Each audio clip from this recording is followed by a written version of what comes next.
শ্যামসুন্দর ব্লগে আপনাদের স্বাগতম। আমরা কলকাতার বিখ্যাত ইন্টারন্যাশনাল ট্যুর সংস্থা ডিসকভারি অফ ইন্ডিয়ার সাথে আমরা ইউরোপ ট্যুরে চলে এসেছি। আমি আর আমার মা ছাড়াও এই ট্যুরে আমাদের সহপাঠী আছে আরও 33 জন, যারা সকলে কলকাতা থেকে এসেছেন। আর রয়েছে আমাদের সাথে লোকাল লেডি ট্যুর গাইড আর রয়েছে ম্যানেজার। আমরা বেরিয়ে পড়েছি লন্ডন শহরের সাইট সিন দেখতে।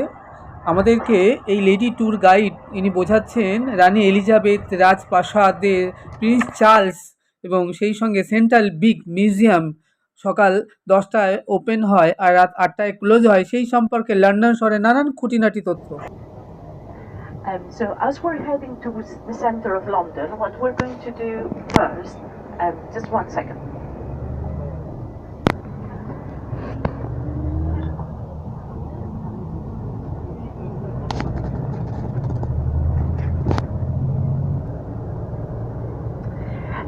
Right, so let's, as we're heading towards the center of London, let's talk a bit about the change of the guards.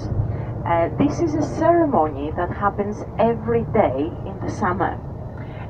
And what it means is that the Buckingham Palace has a ceremonial guard. These guards stay for duty in front of the palace for 24 hours. Not the same people all the time, but they change them every 2 hours. The whole of the guard changes once a day, and that's what we're going to see. We're going to see the whole of the guards being replaced by a new regiment. And there are 5 different regiments that do the guard duty in front of Buckingham Palace. This year it's a very special year for London and for the United Kingdom because the Queen is 90 years old.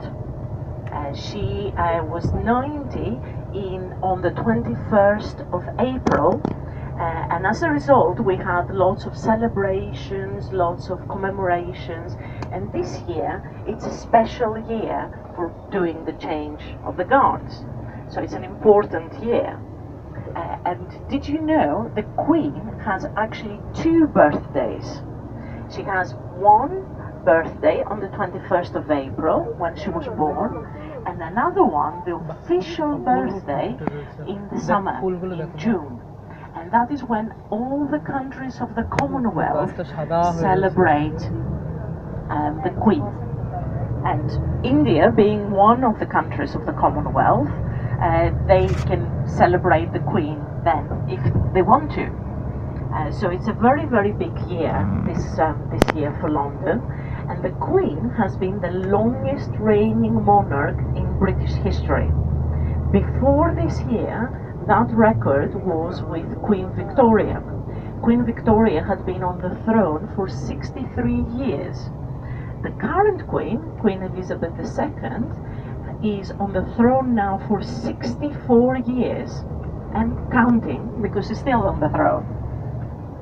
So for a very big majority of people in Britain, they have never known another monarch but the Queen.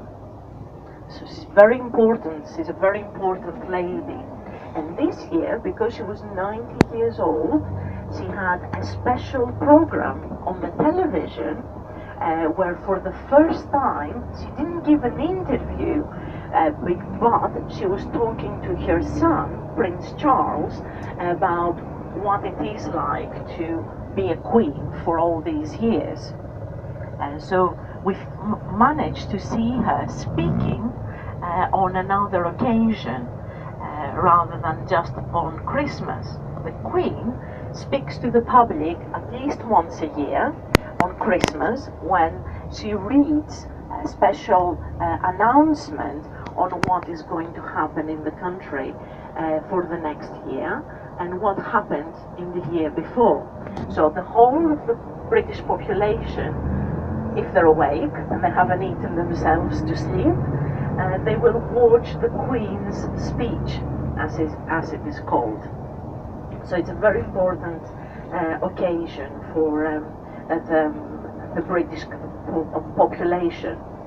Also, the Queen appears in public on a very special or on another special occasion, which is called the State Opening of Parliament. That is going to happen this year on the 18th of May, so in about 12 days' time. And what happens on the State Opening of Parliament is that the Queen leaves Buckingham Palace, which is the official residence or her official house, let's call it that, when she's in London, and she goes to the Houses of Parliament. So she does that in a carriage, and it's a very grand occasion. There are lots of riders who walk beside the Queen's carriage and so on. And once she gets into the House of Parliament, she will meet with the House of Commons and the House of Lords. And she reads a speech. The speech is not actually written by the Queen herself, but it is written by the Prime Minister. And in that speech, the Queen says what is going to happen in the country from a political point of view. So it's a very important occasion, and that way we know what we are going to face in the next year.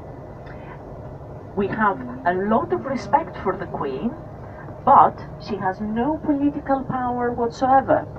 Everybody knows her, everybody recognizes the Queen, but she has no right to intervene to the politics of the country. So she can't say if she thinks a Prime Minister is a good Prime Minister, if he's a bad Prime Minister. She doesn't even vote. She does have the right to vote, but she has never voted because she doesn't want to influence the country with her opinions. And the other interesting thing about the Queen is that she doesn't have a passport. When she's traveling, she doesn't need a passport like you do and I do. She travels without one because everybody knows who the Queen is. You will also see her a lot on money. One side of our notes and one side of our coins have the face of the Queen. So she's everywhere. She's also on all our stamps. So if you send a postcard back home, you will send the face of the Queen. So you can write on the postcard, this is what the Queen looks like today. So she's a very interesting lady, and she's very fond. She likes a lot animals. She's got lots of dogs, and she remembers the name of every single dog she ever had. Now, if you think that dogs don't live as long as humans do, and she has at least 10-15 dogs at any time, you can imagine how many names she can remember. So she's very good with names, especially if they're dog names. And Prince William once said that if you want to talk to the Queen, you have to find her without the dogs. Because if the dogs are around, she doesn't pay attention to anybody else. She just listens, well, she doesn't listen to what the dogs say because the dogs don't say anything, but she does pay attention to the dogs all the time. And she has two different breeds of dog, two different types of dog. One of them is called Corgis, and the other are Labradors. So she has Labradors and Corgis. The Corgis are very, very cute. They look very much like little foxes, and they're very hairy. And the first ever Corgi that she was given to her as a gift from her father. So she thinks that they're very special dogs indeed. But she also very much likes horses. Horses are her great passion. She's a very good rider.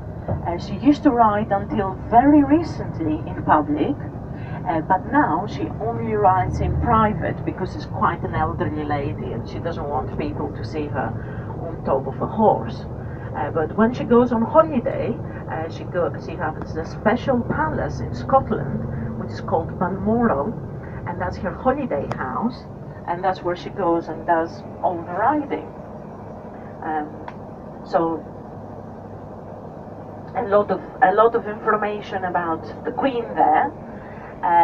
but she's very much respected. She has 65% approval from the British public.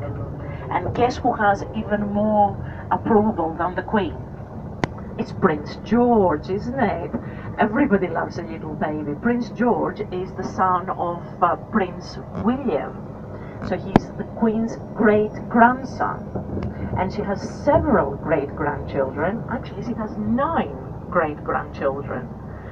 So she's a very lucky lady to have lived all these years and have such an interesting life. And she has seen everything from Britain being the greatest empire to Britain being just a little country on an island off the coast of Europe. So many changes in her life. Now we're just coming to this area that we were talking about earlier, which is called Kensington and Chelsea. And this is a very expensive area. Most of the people who live here are millionaires. They have to be, because houses are very expensive. And this is an important place because it has very good schools. If you look to your right hand side, in front of the Metro Bank, you can see a school doing a visit. There were uniforms, and you can see all the children going inside the bank. You will see lots of school children in the streets of London because they go out with their schools on educational trips. They go to big museums, they learn how to use the underground, which is very important. And the underground is the way that most people use to travel around London. As you can see, traffic is quite bad, so London Underground. And actually, Prince Charles was taking part in the celebrations for the London Underground, and for the first time he used the London Underground. He travelled a single journey. We don't really know what Prince Charles was talking about, but you know, if you're a prince, you have special privileges. So now we're coming to 2 very big museums in central London, and we're going to see them very shortly on our left-hand side. The first museum that we're going to see is called the Natural History Museum. And it's a great museum about dinosaurs, dead animals, fossils, all sorts of things that describe the natural world. It's one of the big museums, and very often you will see schools going inside the museum to do their lessons. And the interesting thing is that all big museums in central London tend to be open to the public for long hours. So today, being a Friday, the museum closes at 8 o'clock in the evening. It opens at 10 o'clock in the morning and closes at 8 o'clock in the evening. And in the summers, when the schools are not working, school children have the right to come here for the weekend and have a sleepover, so they can sleep inside the museum with their parents, which they think is great fun. The parents don't very much like it because you have to sleep on the floor, but you know, they do it for the children. What can you do? We all do things like that for our children. And it's one of the big museums. When you see it, it will look like a church, a very big cathedral, but it is not. It's a museum. And it was the husband of Queen Victoria, Prince Albert, who managed to get the money to build this very big museum. And he managed to do that by having a very big exhibition called the Great Exhibition in 1851. And one of the exhibits of this great exhibition was the Koh-i-Noor. I'm sure you all know about that. And look to your left-hand side now, and this is the museum that I was talking about. This is the Natural History Museum. You can see all the school children getting ready to go inside. They've just opened, and you can see how long the queues are, people waiting to go inside the museum. In the summer, it's much, much busier than this. It's a really, really busy museum. So yes, I was saying that in 1851, for the Great Exhibition, one of the special exhibits was the Kohinoor, famous mechanical device that shows a tiger biting on the neck a British soldier.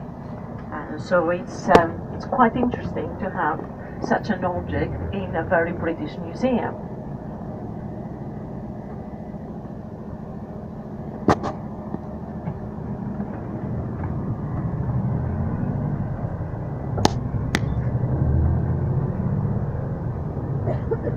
And now the area we're coming into, this is all shopping area, but it's very expensive shopping. This is the area of Brompton Road and Knightsbridge, where you really need to have a lot of money to come and shop. And we're going to see one of the famous big department stores very shortly. It's called Harrods, and it's famous for being able to sell anything from a helicopter down to a needle. So you can buy whatever you want in Harrods, or so they say. I don't know if you have any desires to buy helicopters. I certainly can't afford a helicopter, but if you have lots of money, you can come here and buy gold. You can buy a bar of gold, which at the moment costs about £45,000. Or you can buy one of the most expensive pairs of shoes in the world, which costs £32,000, and it's made out of gold, and it looks like Cinderella's slippers. So it's a very strange pair of shoes. And Harrods is on our right hand side just now. It has lots of very nice window displays. This is the place where everybody wants to come and buy a bag of tea, which of course comes from India. So maybe you should bring some from home and then just put it in a bag of Harrods and take it back as a present. Harrods even has a special shop inside, because that's what a department store is. It's a collection of lots of different shops for animals. So if you have a very spoiled dog or cat in your house as a pet, you can come to Harrods and buy special food for them. They have muffins, which are special for dogs with liver taste, and for cats they taste like fish. And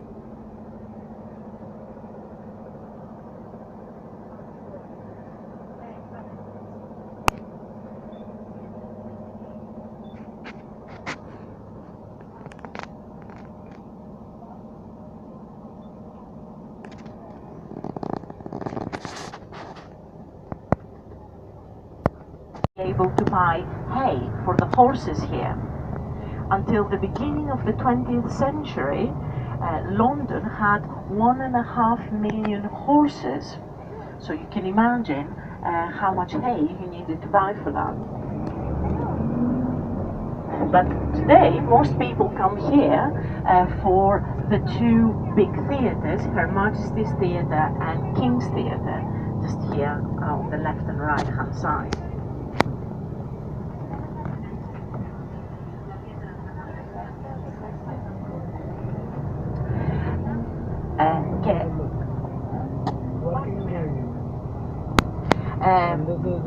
And now we're in the most central square in London, and we're heading towards Trafalgar Square. Very, very famous, because this is the place where anybody celebrates anything in London. And this is where the Indian community celebrates Diwali. So they can hire the square and have big celebrations. It's just on our left-hand side now, and it's very famous for the fountains and the big lions that are all around the statue of Admiral Nelson. Luxury কারে করে লন্ডনে site scene দেখতে দেখতে আমরা চলেছি Buckingham প্যালেসের দিকে। লন্ডনের local lady guide আমাদেরকে লন্ডন সম্পর্কে, রাজপ্রাসাদ সম্পর্কে, রানী এলিজাবেথ, কুইন ভিক্টোরিয়া সম্পর্কে নানান কথা এতক্ষণ ধরে আমাদেরকে বললেন। তার son prince Charles, prince William, prince জর্জের সম্পর্কে কথা বললেন। তার সঙ্গে তিনি বললেন যে সেন্ট্রাল বিগ মিউজিয়ামের কথা, ব্রিটিশ মিউজিয়ামে কাহিনী রয়েছে সে কথাও তিনি জানালেন, আর যেটি সকাল 10টায় ওপেন হয়, রাত 8টায় ক্লোজ হয়। রাজপ্রাসাদের নানান খুঁটিনাটি তথ্য আমরা তার মুখ থেকে এতক্ষণ ধরে শুনতে পেলাম। এবার আমরা এগিয়ে চলেছি central square, most important tourist spot. গাড়ি থেকে আমরা নেমে পড়লাম, চলুন তাহলে জায়গাটা ঘুরে দেখা যাক। 15 minutes, it's enough time for the person, enough time. না না না, তোর অন্যগুলো বাদ দিয়ে অন্যটা মিস হয়ে যাবে। ওটা আগে করতে গেলে আবার এটা কি করে নি না 15 মিনিট আছে, এখান থেকে 2 মিনিট আছে কি আছে কি করবে? না না না না না, জাস্ট উপরে ক্রসিং এর পরে।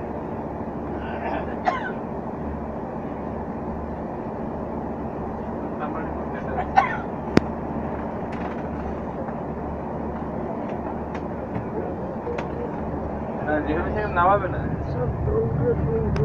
অনেক সময় ভালো করে দেখে নিন, ফটো তুলে নিন, পরে বলে 10:50 পৌঁছে, প্লিজ কিপ এ টাইম।